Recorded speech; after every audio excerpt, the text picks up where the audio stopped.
Je te parle de gestion des émotions.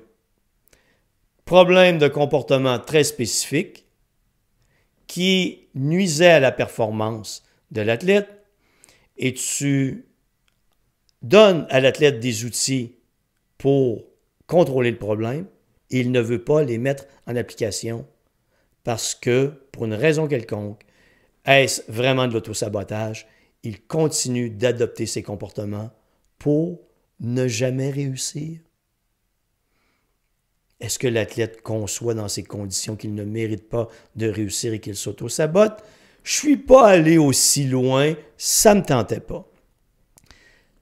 Il m'est arrivé très peu de fois d'être capable d'encadrer un athlète à travers toutes les dimensions de la performance sportive.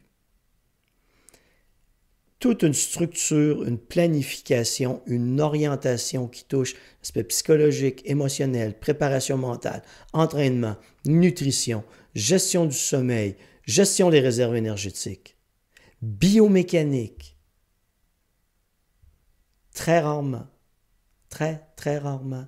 Alors, tout ce que j'avais comme clientèle, c'était des gens où je ne gérais qu'un petit aspect de la dimension mentale qui était tous les problèmes qui se sont développés, tous les problèmes qui s'étaient développés au cours de leur carrière. Et déjà, tu sais, tu comprends qu'il est déjà trop tard. Parce que les athlètes attendent. Les mentalités évoluent. Aujourd'hui, il y a beaucoup plus de services en psychologie sportive, en performance sportive. Mais encore, l'encadrement n'est pas global. Chacun tire la couverte de son côté. Et c'est pour ça que, constatant que la mentalité des gagnants, c'est très rare qu'on la rencontre.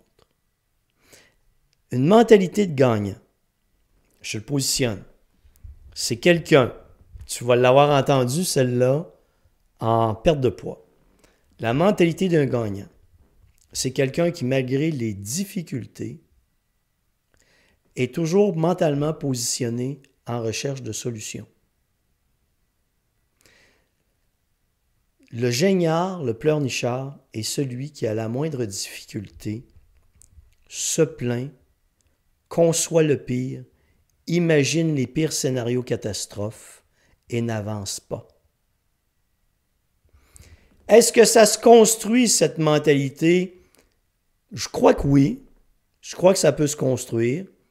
La plupart des athlètes que j'ai vus qui étaient des gagnants, une mentalité de gagnant, peut-être l'avaient-ils construit, mais je vous dirais c'était probablement déjà très implanté dans leur personnalité, dans leur structure mentale. Pourquoi ils étaient déjà à ce niveau, je ne peux pas te le dire.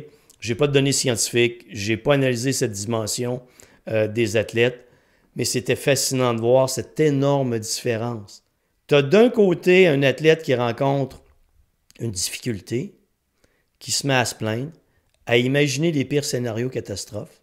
Et tu as de l'autre côté un autre athlète qui rencontre la même difficulté et que lui, mentalement, il est déjà en recherche de solutions. Il n'est pas en train de s'écraser psychologiquement ou émotionnellement. Et il n'est pas en train d'imaginer des scénarios catastrophes. Il voit ça comme un défi.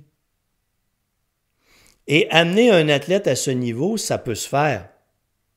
Mais il faut un encadrement global.